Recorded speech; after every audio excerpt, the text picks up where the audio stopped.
अब हम बिगमी के कॉन्सेप्ट और केसेस के ऊपर आते हैं। अब यहाँ पे आपको याद रखना है कि in Hindus second marriage can not be done. अगर एक हिंदू फैमिली है, हस्बैंड या फिर वाइफ, ये सेकंड मैरिज को नहीं कर सकते, and it is applicable on both males and females. But अगर हम मुस्लिम्स की बात करें, in Muslims the Muslim women are not allowed to have more than one husband. एक मुस्लिम वुमेन को एक से ज्यादा हस्बैंड रखने का अधिकार नहीं है। लेकिन अगर हम एक मुस्लिम मेल की बात करें, if we talk about a Muslim male, then in that case, a Muslim male is allowed to keep 4 wives at one time. Keep 4 wives at one time, and here the 5th wife is not allowed. यानी यहाँ पे 4 शादियां एक Muslim man कर सकता है, and इसको हम बिगमी नहीं बोलेंगे। यहाँ पे ऑफेंस ऑफ बिगमी के लिए इस मुस्लिम मैन को हम कन्वर्ट नहीं करेंगे। लेकिन हमको याद रखना है कि बिगमी की कुछ एक्सेप्शंस भी होते हैं। There are some exceptions where the offense of bigamy will not be committed. First case will be when the first marriage is declared to be void. When the first marriage is declared to be void, then in that case, the second marriage can be done. The second marriage can be done. यानी अगर आपकी पहली marriage void declare हो चुकी है, तो यहाँ पे सेकेंड मैरिज आप कर सकते हो।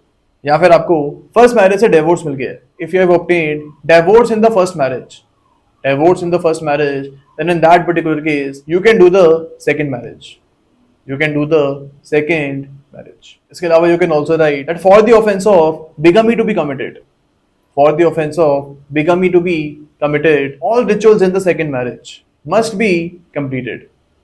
Must be completed. This was held in the case of Bhau Rao Shankar versus State of Maharashtra.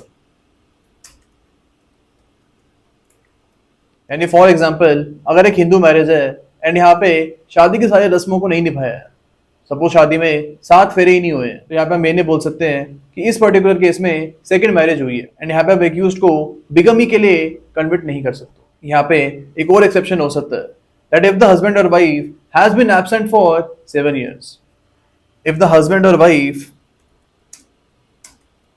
Has been absent for